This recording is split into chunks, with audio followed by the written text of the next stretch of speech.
الرجيم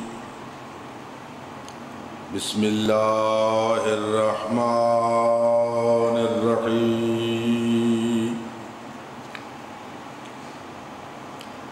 الحمد لله الصمد الذي لم يلد ولم يولد ولم يكن له كفوا أحد والصلاة والسلام والتحية والإكرام على سيدنا ونبينا وشفيع ذنوبنا وطبيب نفوسنا أبي القاسم محمد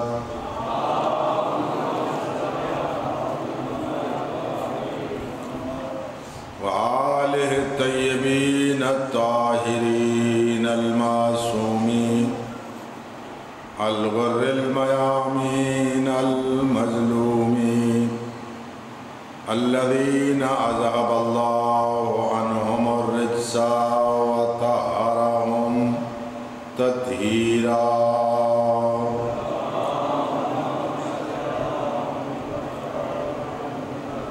واللعنة الدائمة على أعدائهم أجمعين أما بعد فقال الله سبحانه وتعالى في كتابه المجيد بسم الله الرحمن الرحيم وقضى ربك ألا تعبدوا إلا إياه وبالوالدين إحسانا صلوات بر محمد وآل بیت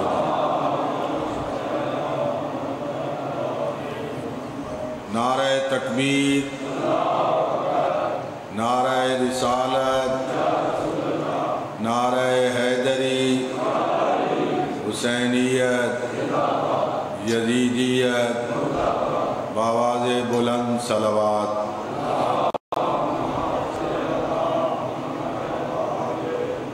گزشتہ مجالس میں عرض کیا تھا کہ خالق اکبر نے دین اسلام میں جہاں کہیں کوئی ذمہ داری رکھی ہے وہاں حق بھی رکھا ہے اور جہاں حق رکھا ہے وہاں ذمہ داری بھی رکھی ہے۔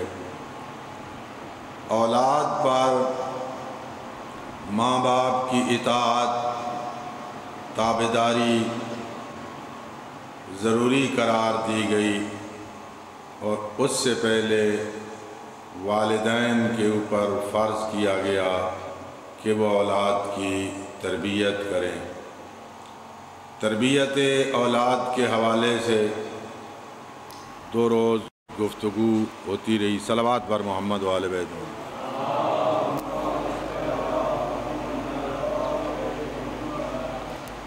آج کے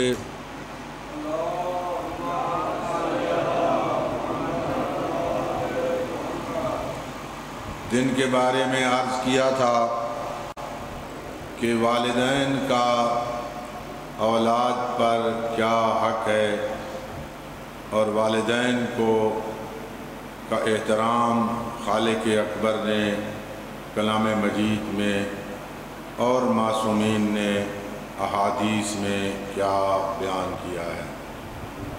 اس آیہ مجیدہ جس کی تلاوت کا میں نے شرف حاصل کیا ہے، اس میں پروردگار عالم کی ذات ارشاد فرما رہی ہے وَقَضَى رَبُّكَ، اے میرا حبیب تیرے رب کا اٹل فیصلہ ہے۔ یہ بات پکی بات ہے، اس میں کوئی گنجائش نہیں۔ تیرے رب نے یہ فیصلہ کر دیا ہے کہ اللہ کے علاوہ کسی کی عبادت جائز نہیں۔ وَبِالْوَالِدَيْنِ احسانہ، اور والدین کے ساتھ بھلائی کرو، نیکی کرو، اچھا سلوک کرو۔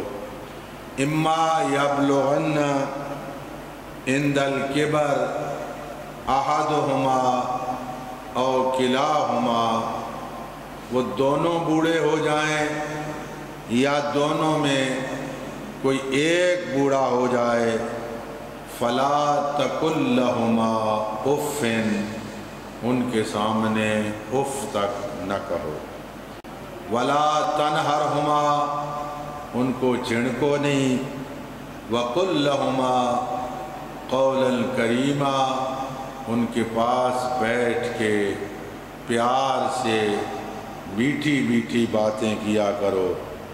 واخفض لہما جناح الذل، اپنے ان شانوں کو ان کے سامنے جھکا دو۔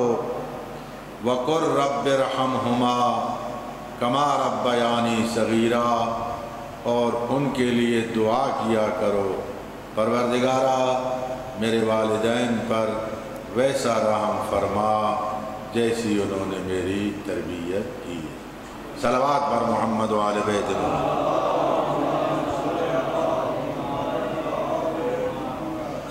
پیغمبر اکرم صلی اللہ علیہ وآلہ وسلم سے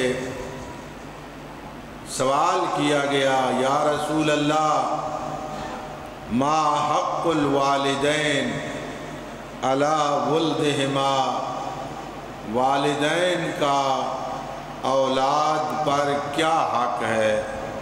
فرمایا ہم جنتک و نارک، وہ تمہاری جنت بھی ہیں اور تمہاری جہنم بھی ہے۔ اگر تم ان کے ساتھ اچھا سلوک کرو گے، بھلائی کرو گے، نیکی کرو گے، تو اس کے بدلے میں جنت ملے گی، اور اگر اچھا سلوک نہیں کرو گے، ان کی نافرمانی کرو گے، ان کا کہنا نہیں مانو گے، تو پھر فرمایا تمہارے لیے جہنم ہوگی۔ حضرت موسیٰ علیہ السلام کو اللہ کی ذات نے فرمایا، موسیٰ تجھے پتہ ہے جنت میں تیرا رفیق کون ہوگا، جنت میں تیرا ساتھی کون ہوگا؟ موسیٰ نبی اولی العزم نبی ہیں، صاحب کتاب صاحب شریعت نبی ہیں، اللہ کے پیارے نبی ہیں۔ عرض کیا پروردگارا نہیں، فرمایا وہ قصاب، وہ کسائی، یہ جنت میں تیرا ساتھی ہوگا۔ حضرت موسیٰ علیہ السلام صبح سویرے اس کی دکان پہ چلے گئے، بیٹھے رہے سارا دن، اس کا کوئی قابل ذکر عمل نہ دیکھا۔ شام کو جب وہ دکان بند کر کے گھر جانے لگا تو حضرت موسیٰ علیہ السلام نے کہا کیا آج رات تم مجھے اپنا مہمان ٹھہراؤ گے؟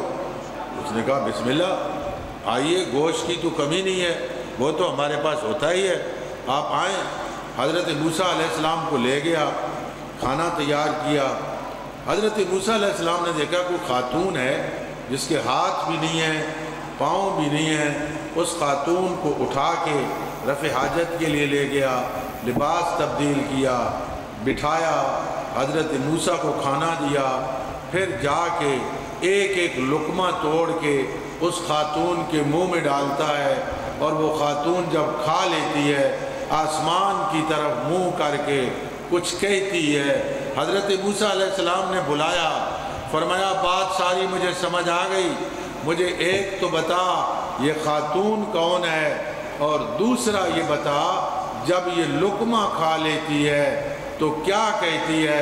کہا یہ میری والدہ ہے، جب لقمہ کھا لیتی ہے تو کہتی ہے میرے اللہ میرے اس بچے کو دنیا میں بھی خیر عطا کر، آخرت میں بھی خیر عطا کر۔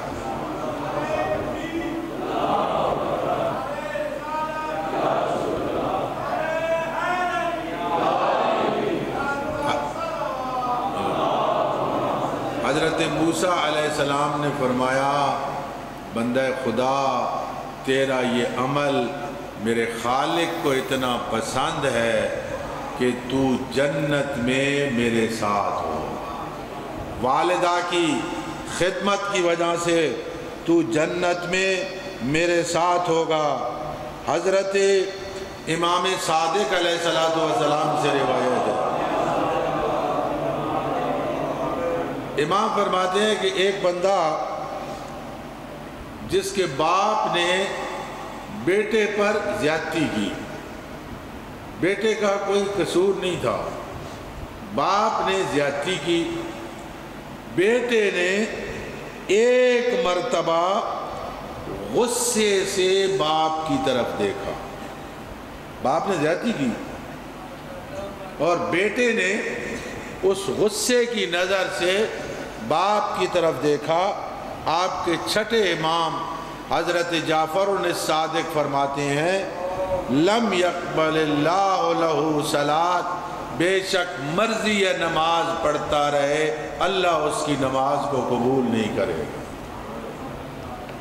باوجود اس کے کہ زیادتی تھی، لیکن وہ باپ تھا، بیٹے کو حق نہیں ہے کہ باپ کی طرف غصے کی نظر سے دیکھے۔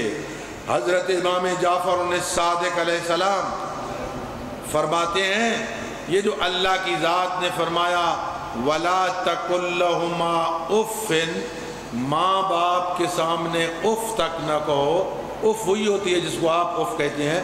امام علیہ السلام فرماتے ہیں اگر ماں باپ کی گستاخی یا ناراضگی کا اف سے کوئی اور کم لفظ ہوتا تو اللہ اس کو بھی فرماتا۔ موسیٰ نبی کو فرعون نے پالا تھا، باپ نہیں تھا موسیٰ کا، پالا تھا، مربی تھا، تربیت کرنے والا تھا، پروان چڑھانے والا تھا۔ اللہ کی ذات نے جب موسیٰ اور ہارون کو فرعون کے پاس تبلیغ کے لیے بھیجا تو فرمایا قولا لہو قولا لینا، موسیٰ فرعون سے نرم انداز میں گفتگو کرنا، کیوں؟ تیرا پالنے والا باپ ہے میرا دشمن، ہے میرا نافرمان، لیکن چونکہ تجھے پالا ہے، تیری پرورش کی ہے، اس سے نرم انداز میں گفتگو کرنا۔ حضرت امام زین العابدین علیہ السلام کی اپنی والدہ ولادت کے 10 دنوں کے اندر دنیا سے رخصت ہو گئی، اور جس خاتون نے امام کو پالا ہے، مربیہ تھی، ان کو امام والدہ کہتے تھے، وہ حقیقی والدہ نہیں تھی، وہ مربیہ تھی، لیکن امام علیہ السلام اس کے ساتھ بیٹھ کے کھانا نہیں کھاتے تھے، کیوں؟ اس لیے کہ ہو سکتا ہے کہ ایک لقمے کی طرف میری والدہ کا ارادہ ہو اور میں وہ لقمہ اٹھا لوں، احتراماً والدہ کے ساتھ، حالانکہ وہ حقیقی والدہ بھی نہیں تھی، اس کے ساتھ کھانا کھانا بھی اس سے بھی گریز کرتے تھے۔ ایک شخص عرض کرتا ہے مولا میری والدہ ضعیف ہیں، چل نہیں سکتی، میں نے انہیں شانوں پہ اٹھا کے حج بیت اللہ کرایا ہے، کیا میں نے والدہ کا حق ادا کر دیا ہے؟ فرمایا اے شخص تو ساری زندگی اسی طرح کرتا رہے، ہر سال والدہ کو اٹھا کے حج بیت اللہ کراتا رہے، اور اسی طرح تو دنیا سے رخصت بھی ہو جائے، تب بھی تیری والدہ کی وضع حمل کے وقت جو ایک ہے تو اس کا بدلہ نہیں دے سکتا۔ فرمایا تو ساری طرح، اور فرق ہے کل تیری والدہ نے تجھے پالا، تجھے پروان چڑھایا، تو بیمار ہوتا تھا، وہ علاج کراتی تھی، منتیں مانگتی تھی، دعائیں مانگتی تھی کہ اللہ میرے بیٹے کو شفا عطا کرے۔ آج تو والدہ کی خدمت کر رہا ہے، آج تیری دعا یہ ہوتی ہے پروردگارا اب والدہ بہت ضعیف ہو گئی ہے، اب آپ اس کو سنبھال لے۔ تو والدہ کی موت کا خواہش مند ہے، والدہ تیری حیات کی خواہش مند ہوتی ہے۔ حضرت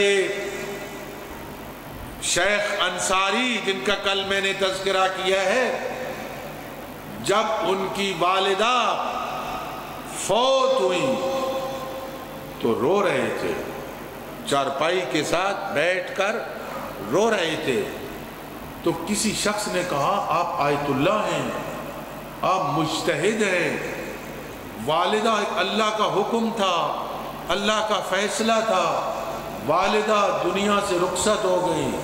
کہا تمہیں کیا پتا والدہ کی اہمیت کیا ہے، والدہ کا مقام کیا ہے؟ والدہ فوت ہوتی ہے تو سب سے بڑا نقصان اولاد کا ہوتا ہے کہ اولاد بے لوث دعاؤں سے محروم ہو جاتی ہے۔ ماں رات کو سوئی ہوئی ہو، جب بھی کروٹ بدلتی ہے اس کی زبان سے اس کے بیٹے کے لیے دعا نکلتی ہے۔ ایک نوجوان بیمار تھا، سرور کائنات حضرت محمد مصطفیٰ صلی اللہ علیہ وآلہ وسلم اس کی عیادت کے لیے گئے۔ حضور نے دیکھا تو جان کنی کا ٹائم ہے، اس کی روح پرواز ہونے کو ہے۔ حکم ہے کہ جب آپ کے گھر میں کوئی عزیز ہو، بڑا ہو چھوٹا ہو، باپ ہو بیٹا ہو بھائی ہو، اس کی روح نکل رہی ہو تو پہلا کام یہ کریں اس کی چارپائی یوں قبلہ رخ کریں تاکہ اس کا چہرہ قبلے کی طرف ہونا چاہیے۔ شہادتین پڑھائیں اس کو، اشہد ان لا الہ الا اللہ وحدہ لا شریک لہ واشہد ان محمدا عبدہ ورسولہ۔ پیغمبر خاتم نے اس کو شہادتین پڑھایا۔ حضور نے کہا پڑھو اشہد ان لا الہ الا اللہ، وہ دوسری طرف رخ کر لیا۔ حضور نے کہا پڑھو، پڑھنے کے لیے تیار نہیں۔ حضرت نے فرمایا اس کی والدہ ہے؟ کہا ہاں والدہ ہے، چارپائی کے ساتھ بیٹھی تھی۔ حضور نے کہا کیا تو اس پہ ناراض ہے؟ اس نے کہا 6 سال ہو گئے میں نے اس سے کلام نہیں کی۔ فرمایا اس پہ راضی ہو جاؤ ورنہ یہ مردود مرے گا، اس کا خاتمہ بالخیر نہیں ہوگا۔ کہنے لگی یا حضرت میں آپ کی وجہ سے اس پہ راضی ہوتی ہوں۔ اب پیغمبر اکرم نے کلمہ پڑھایا، پڑھو اشہد ان لا الہ الا اللہ وحدہ لا شریک لہ۔ اب اس نے کلمہ پڑھا۔ یاد رکھیں والدین کی نافرمانی، والدین کی ناراضگی سبب بنتی ہے کہ بندے کا خاتمہ بالخیر نہ ہو، بندہ دنیا سے مردود مرے۔ روایت ہے جنت کی خوشبو 1000 سال کے سفر سے آئے گی۔ اب 1000 سال آج کل تو کیلکولیٹر ہے، آپ روز کا حساب لگا لیں کہ دن میں ایک بندہ کتنا سفر کرتا ہے، اور پھر 365 دن سے ضرب دے دے، پھر 1000 سے ضرب دے دے، وہ آپ کو میل پتہ چل جائیں گے۔ یہ شاید 1,00,000 سے بھی زیادہ میل بنتے ہیں کہ جنت کی خوشبو 1000 سال کے سفر سے آئے گی جنت کی خوشبو۔ اور فرمایا آکل الوالدین لم یشم رائحۃ الجنہ، آکل الوالدین جنت کی خوشبو بھی نہیں سونگ سکتے۔ بے شک نمازی ہو، روزے دار ہو، ماتمی ہو، مجلسیں سنتا ہو، سارے نیک اعمال کرتا ہو، سرور کائنات کی حدیث ہے، اور اس سے بڑھ کے کیا ہوگا کہ آکل والدین کے لیے سرور کائنات نے بد دعا کی ہے اور جبریل نے آمین کہی ہے۔ جبریل آمین کہے اور پیغمبر خاتم دعا کریں، فرمایا وہ اس کی کبھی نجات نہیں ہوگی جو ماں باپ کا نافرمان ہے۔ پوچھا گیا، ایک شخص نے کہا یا رسول اللہ میں ایک بڑا گناہ کر چکا ہوں اور مجھے یقین ہے کہ میرا گناہ معاف نہیں ہوگا۔ فرمایا تو کیوں مایوس ہے، تیرے والدین ہیں؟ کہا اللہ کے رسول میرے والد ہیں۔ کہا جاؤ اپنے والد کو راضی کرو، اپنے والد کو خوش کرو، اگر تمہارا والد تم پہ خوش ہوگا تو اللہ تمہارے گناہوں کو معاف کر دے گا۔ وہ جا رہا تھا، سرور کائنات نے فرمایا اگر اس کی والدہ زندہ ہوتی اور وہ اس کے لیے دعا کرتی تو اللہ جلدی اس کو معاف کر دیتا۔ صلوات پر محمد و آل بیت۔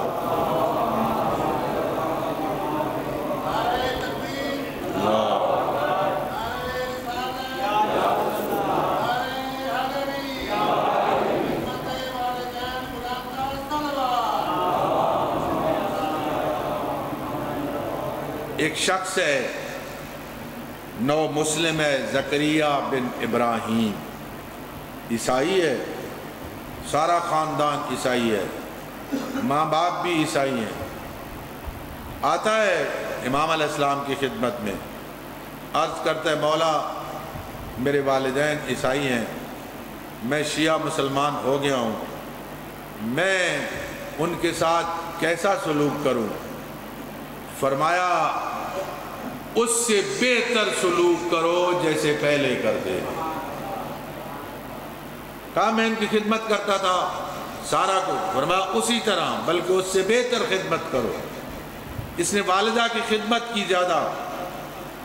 والدہ نے پوچھا زکریا اس سے پہلے تو میری اتنی خدمت نہیں کرتا تھا جتنی اب خدمت کر رہا ہے۔ فرمایا کہا میں نے جس امام کی امامت کا اقرار کیا ہے انہوں نے مجھے فرمایا ہے کہ تم اپنی والدہ کی خدمت زیادہ کرو۔ کہا مجھے اپنے امام کے پاس لے جائیں، وہ عظیم انسان ہے جو والدین کے ساتھ اچھے سلوک کا کہتا ہے، مجھے لے جائیں، میں ان کے پاس نبی کا کلمہ پڑھنا چاہتی ہوں۔ وہ لے کے آیا اور امام علیہ السلام نے اس کو کلمہ پڑھایا۔ روایت کے جملے ہیں کہ ماں باپ کے چہرے کی طرف رحمت اور مہربانی سے دیکھنا یہ خود عبادت ہے۔ حضرت ابو ذر غفاری ہمیشہ امیر المومنین کے چہرے کی طرف دیکھتے تھے۔ ایک شخص نے کہا ابو ذر ہم نے آپ کو دیکھا ہے ہمیشہ تم علی ابن ابی طالب کے چہرے کی طرف دیکھتے ہو۔ کہا میں نے سرور کائنات سے سنا حضور نے فرمایا النظر الی وجہ علی ابن ابی طالب عبادہ، علی ابن ابی طالب کے چہرے کی طرف نظر کرنا عبادت ہے، اور والدین کے چہرے کی طرف مہربانی سے نگاہ کرنا یہ بھی اللہ کی عبادت ہے۔ فرمایا میں اس لیے علی ابن ابی طالب کے چہرے کی طرف دیکھتا ہوں اور میں یہ جملہ عرض کیے جاؤں کہ ہر شے کے 4 وجود ہوتے ہیں. ایک وجود حقیقی ہوتا ہے اور 3 وجود اعتباری ہوتے ہیں، فرضی اور اعتباری. یہ فون ہے، اس کا ایک وجود حقیقی ہے، یہ جس کو میں استعمال کرتا ہوں. اس کا ایک وجود ذہنی ہے. میں جو اس کا تصور کرتا ہوں تو میرے ذہن میں ایک موبائل فون کا تصور آتا ہے، اس کو وجود ذہنی کہتے ہیں. ایک وجود کتبی ہے جو لکھا جاتا ہے، مثلا میں موبائل فون کاغذ پہ لکھتا ہوں، اس کو وجود کتبی کہتے ہیں. ایک وجود لفظی ہوتا ہے کہ ان لفظوں سے بولنا اور ذکر کرنا، اور ایک وجود حقیقی ہوتا ہے. ہر شے کے 4 وجود ہیں، ایک حقیقی ہے، 3 اعتباری ہیں.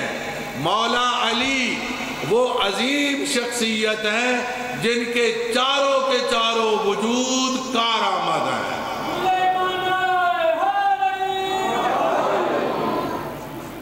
اگر وجود حقیقی جو پیغمبر کے جانشین ہیں، وصی پیغمبر ہیں، وارث پیغمبر ہیں، جو وجود ذہنی ہے، فرمایا یا علی لا یحبک الا مؤمن ولا یبغضک الا منافق.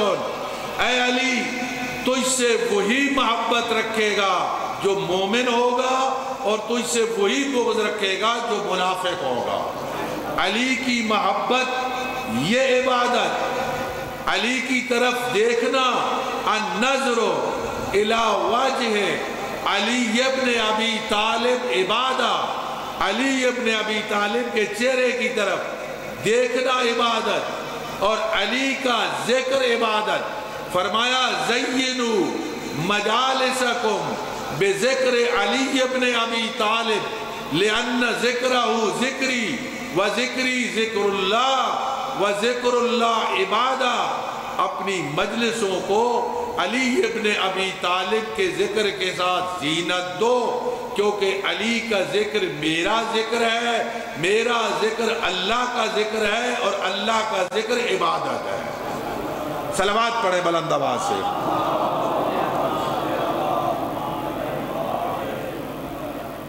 پیغمبر خاتم صلی اللہ علیہ وآلہ وسلم سے سائل نے پوچھا یا رسول اللہ میں کس کے ساتھ بھلائی کروں؟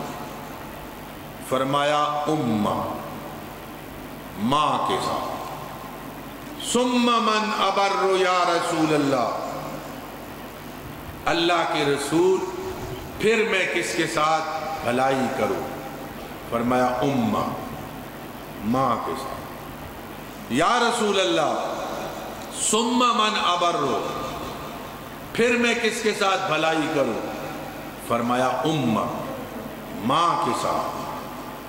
پھر سوال کیا یا رسول اللہ ثم من ابر، میں کس کے ساتھ نیکی کروں؟ فرمایا ابا. 3 مرتبہ فرمایا کہ والدہ کے ساتھ بھلائی کرو، اور 4تھی مرتبہ فرمایا باپ کے ساتھ بھلائی کرو. اس لیے کہ ماں کا حق باپ کی نسبت ماں کا حق زیادہ ہے. پوچھا گیا یا رسول اللہ مرد تو میدان میں جاتے ہیں اور یا کفار کو قتل کر کے آتے ہیں یا شہید ہو جاتے ہیں. اگر کفار کو قتل کریں تو بھی جنتی، غازی ہو گئے، غازی جنتی. اگر قتل ہو جائیں تو بھی جنتی. عورتیں اس سے محروم ہیں، شہادت سے محروم ہیں، جہاد ان سے ساکت ہے. فرمایا نہیں، اللہ نے ثواب سے ان کو محروم نہیں رکھا۔ ایک خاتون کا بچے کی ولادت کی منزل سے گزرنا یہ شہادت کا مقام رکھتا ہے، کیونکہ جو میدان میں جاتا ہے وہ موت و حیات کی کشمکش میں ہوتا ہے کہ یا زندہ رہوں گا یا مارا جاؤں گا۔ اور جو خاتون جب بچے کی ولادت ہوتی ہے تو اس وقت بھی اس کی یہی کیفیت ہوتی ہے کہ وہ موت و حیات کی کشمکش میں ہوتی ہے۔ ایک روایت ہے کہ قیامت کا دن ہوگا، 3 قسم کے افراد وہ ہیں جن سے اللہ کلام نہیں کرے گا، اللہ ان کی طرف متوجہ نہیں ہوگا، اللہ کلام نہیں کرے گا۔ پہلا شراب پینے والا، فرمایا شرابی سے اللہ کلام نہیں کرے گا۔ دوسرا جو اللہ کی تقدیر کو جھٹلانے والا ہو، اللہ کے فیصلے کو جھٹلانے والا ہو۔ بیٹا تھا جوان، اللہ نے لے لیا، اللہ کے بارے میں نازیبا کلمات کہنے لگ گیا۔ فرمایا مومن وہ ہے جو اللہ اور رسول کے فیصلے کے سامنے سر تسلیم خم کر۔ ابھی مولانا صاحب مصائب پڑھ رہے تھے، آپ مصائب سن رہے تھے۔ جتنا امتحان، جتنی آزمائش کربلا والوں کی ہوئی، اتنا امتحان کسی کا نہ ہوا، لیکن زبان پہ یہی جملے تھے، رضم بے قضائے و تسلیما لامرے۔ اے میرے اللہ، تو جو فیصلہ کرے ہم تیرے ہر فیصلے پہ راضی، ہم تیرے ہر حکم کے سامنے سر تسلیم خم کیے ہوئے ہیں۔ آپ ان واقعات کربلا کو پڑھیں، بچے بھی تھے، جوان بھی تھے، بوڑھے بھی تھے۔ بعد میں کسی نے کوئی امام کے بارے میں جملہ کہا ہو کہ اگر سید الشہداء اگر اپنے موقف پہ قائم نہ رہتے تو ہمیں یہ دن دیکھنا نصیب نہ ہوتا، چاہے کوئی بچہ تھا چاہے کوئی بڑا تھا، اس کی زبان پہ یہی جملہ تھا، رضم بقضائے و تسلیما لامرے۔ عالم اہل سنت لکھتے ہیں اپنی کتاب میں کہ سجاد کو سجاد کیوں کہتے ہیں؟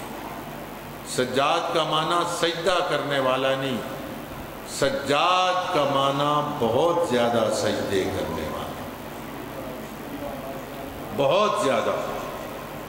ہمارے گھر میں ایک جنازہ پڑا ہو، اذانیں ہو جاتی ہیں، ہمیں نماز یاد نہیں ہوتی۔ آؤ نا شام غریباں کو، سید سجاد کے دروازے پہ 72 جنازے پڑے تھے، اور وہ عالم اہل سنت لکھتا ہے سر سجدے میں رکھا اور زبان پہ جملے تھے، لا الہ الا اللہ حقا حقا، لا الہ الا اللہ صدقا صدقا، لا الہ الا اللہ شکرا شکرا۔ میرے اللہ، میں تیرا شکریہ ادا کرتا ہوں، تو نے زین العابدین کو لائق امتحان سمجھا۔ جتنے مصائب آئے، جتنی تکلیفیں آئیں، کربلا والوں نے ان تکلیفوں کو خندہ پیشانی سے قبول کیا۔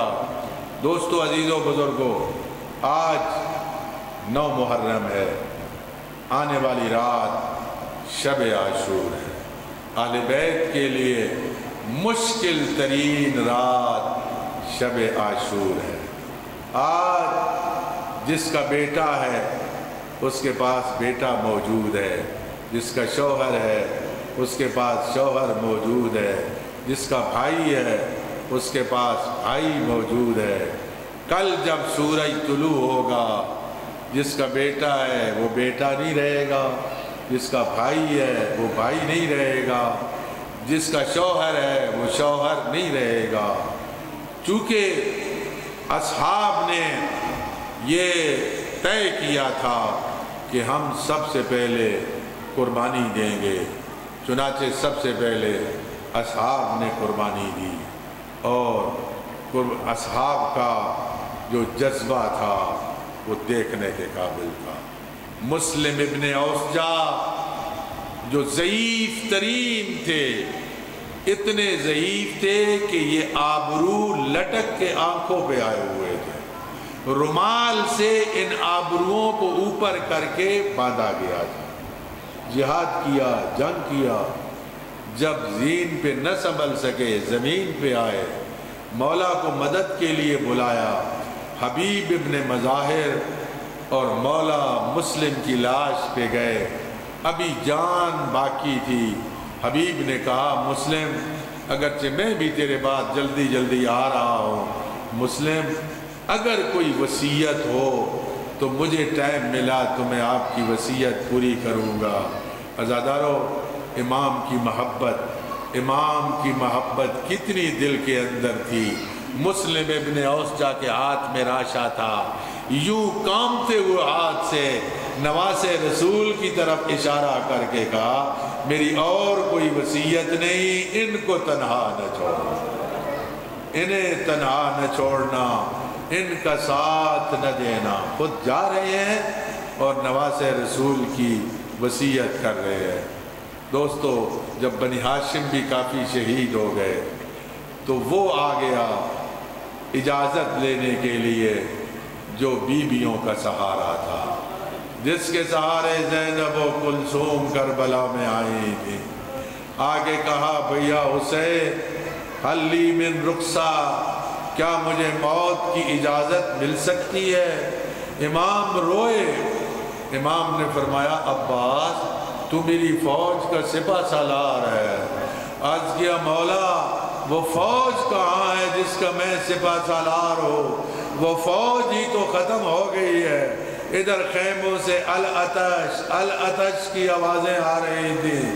فرمایا عباس اگر جانا چاہتے ہو تو جاؤ، ان بچوں کے لیے پانی کی کچھ کوشش کرو۔ عباس نے مشکیزہ لیا، عباس خیموں میں گئے، بیویوں نے دیکھا، جناب زینب کبریٰ نے کہا بھیا حسین میں تجھے روکتی نہیں ہوں، بے شک جاؤ، لیکن جاتے جاتے بابا کی ایک حدیث سنتے جاؤ۔ علامہ علی نقی فرماتے ہیں بی بی نے کہا بھیا حسین میرا سن چھوٹا تھا، میں بابا کے زانوں پہ بیٹھی تھی، میرے سر سے چادر اتر گئی تھی، میرے بابا نے میرے سر کا بھی بوسہ لیا تھا، میرے بازوؤں کا بوسہ بھی لیا تھا۔ میں نے پوچھا تھا بابا آپ رو کیوں رہے ہیں؟ کیا فرمایا تھا بیٹی زینب ایک وقت آئے گا تیرے سر پہ چادر نہیں رہے گی، تیرے ہاتھ آزاد نہیں رہیں گے۔ عباس میں سوچتی تھی وہ جس کے 18 بھائی موجود ہوں اس کے سر پہ چادر نہیں رہے گی، اس کے بازو آزاد نہیں ہوں گے۔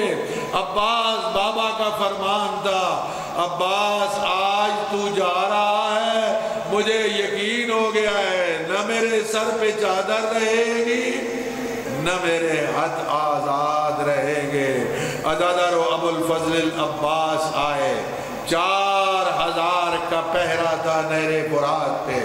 عباس نے وہ پہرا چھڑایا، گھوڑے کو پانی کے اندر ڈالا، مشق بھری، اپنے دائیں شانے پہ لی، عباس نے ایک دعا مانگی۔ ڈاکٹر قلب صادق کہتے ہیں امام نے دعا مانگی اللہم ان اطفال الحسین عطشانا، میرے اللہ حسین کے بچے پیاسے ہیں، میں کسی طریقے سے یہ پانی خیموں میں لے جاؤں۔ عباس کی کوشش ہے کہ میں پانی خیموں میں لے جاؤں۔ ایک ملعون نے وار کیا، عباس کا دایاں بازو قلم ہوا، عباس نے مشکیزہ بائیں بازو میں لیا، پھر دوسرے ملعون نے وار کیا، مشکیزہ گرنے لگا، عباس نے اپنے منہ میں لیا۔ گھوڑے کو مہمیز کیے ہوئے ہیں کہ کسی نہ کسی طریقے پہ یہ مشق پہنچ جائے۔ حرملہ جب مختار کے پاس گرفتار ہو کے آیا، مختار نے پوچھا بتا ملعون بتا تو نے کیا ظلم کیا؟ یہ کہتا ہے میں دیکھ رہا تھا عباس کے بازو قلم ہو گئے تھے، خون بہت بہہ گیا تھا، ہم دیکھ رہے تھے کہ عباس کو زین پہ باقی نہیں رہنا چاہیے، گر جانا چاہیے۔ جب میں نے دقت سے دیکھا تو مجھے یقین ہو گیا آج عباس کی جان عباس کے جسم میں نہیں ہے، اس مشق کے اندر ہے، اور جب تک مشق میں پانی موجود ہے عباس زندہ ہے۔ اگر عباس کو شہید کرنا ہے تو پہلے مشق کو تیر مارو۔ یہ ملعون کہتا ہے میں نے مشق کو تیر مارا، ادھر سے پانی بہہ گیا، ایک ظالم نے گرز مارا، اب عباس نہ سنبھل سکے، آواز دی یا اخا ادرکنی، بھیا حسین میری مدد کے لیے آئی ہے۔ مظلوم کربلا نے اپنی کمر پہ ہاتھ رکھا اور کہا الان قد انکسر ظہری، عباس میری کمر ٹوٹ گئی، عباس میری کمر ٹوٹ گئی۔ اب حسین آئے، عباس کے لاشے پہ آئے، لاشے کی کیفیت کیا ہے؟ حسین چاہتے ہیں میں عباس کو بوسہ دو، کوئی حالت نہ تھی، کوئی جگہ خالی نہ تھی کہ عباس کو بوسہ دے سکے۔ عباس نے کہا مولا حسین میری ایک خواہش ہے، میرا دل چاہتا ہے کہ دنیا سے رخصت ہونے سے پہلے آپ میری آنکھ سے خون صاف کریں، میں آپ کی زیارت کر لوں۔ مولا نے خون صاف کیا، عباس نے زیارت کی۔ عزادارو، ایک روضہ خان، ایک مجلس خان سید الشہداء کی مزار پہ ہمیشہ سید الشہداء کا مصائب پڑھتا تھا۔ جناب سیدہ خواب میں آئی اور کہا میرے بیٹے کے مصائب خان، تو نے کبھی میرے بیٹے کا مصائب نہیں پڑھا۔ کہا بی بی میں ہمیشہ سید الشہداء کا مصائب پڑھتا ہوں۔ کہا نہیں، میرے بیٹے سے مراد حسین نہیں، میرے بیٹے سے مراد عباس ہے، تو نے کبھی عباس کا مصائب نہیں پڑھا۔ بی بی کہتی ہے روایت میں بتاتی ہوں، اور کوئی آدمی میدان جنگ میں ہو، اس پہ حملہ ہو رہا ہو، وہ اپنے ہاتھوں سے دفاع کرتا ہے، اور عباس کے بازو قلم ہو گئے تھے، اب جو تیر آیا جہاں آیا وہاں لگا، آنکھ میں لگا، کوئی حلق میں لگا، عباس اپنا دفاع نہ کر سکے۔ ام البنین جنت البقیع میں جاتی اور بین کرتی، بیٹا عباس میں نے سنا ہے تیرے سر پہ گرز مارا گیا، عباس میں نے سنا ہے تیرے سر پہ گرز مارا گیا ہے۔ عباس میں سمجھتی تھی کہ کون ہے جو میرے عباس کے سر پہ گرز مارے گا۔ عباس مجھے بتانے والوں نے بتایا پہلے تیرے بازو قلم ہوئے، پھر تیرے سر پہ گرز مارا گیا۔ عزادارو، آپ جاتے ہیں زیارت پہ، یہ جو زری ہوتی ہے قبر اس کے نیچے ہوتی ہے۔ ابو الفضل العباس کا جب روضہ دوبارہ تعمیر ہوا، شیخ مہدی نے روضہ تعمیر کرایا، مہدی نے عالم دین ہے، انہوں نے روضہ تعمیر کرایا، اور وہ قبر کو دیکھ کے رو رہے تھے۔ وہ معمار جو کام کر رہا تھا وہ آیا، اس نے کہا اے بزرگ کوئی ہم سے غلطی ہو گئی، آپ کیوں رو رہے ہیں؟ کہانی میں آپ کی وجہ سے نہیں رو رہا، میں عباس کی قبر کو دیکھ کے رو رہا ہوں۔ مجھے وہ روایت صحیح نظر آتی ہے، وہ عباس کا قد تو بڑا تھا، عباس گھوڑے پہ سوار ہوتے، پاؤں زمین پہ لگتے تھے، اور یہ تو کسی چھوٹے بچے کی قبر ہے، لگتا ہے عباس کا جسم ٹکڑے ٹکڑے کیا گیا تھا، اور ان ٹکڑوں کو جمع کر کے عباس کو دفن کیا گیا۔ انا للہ و انا الیہ راجعون وسیعلم الذین ظلموا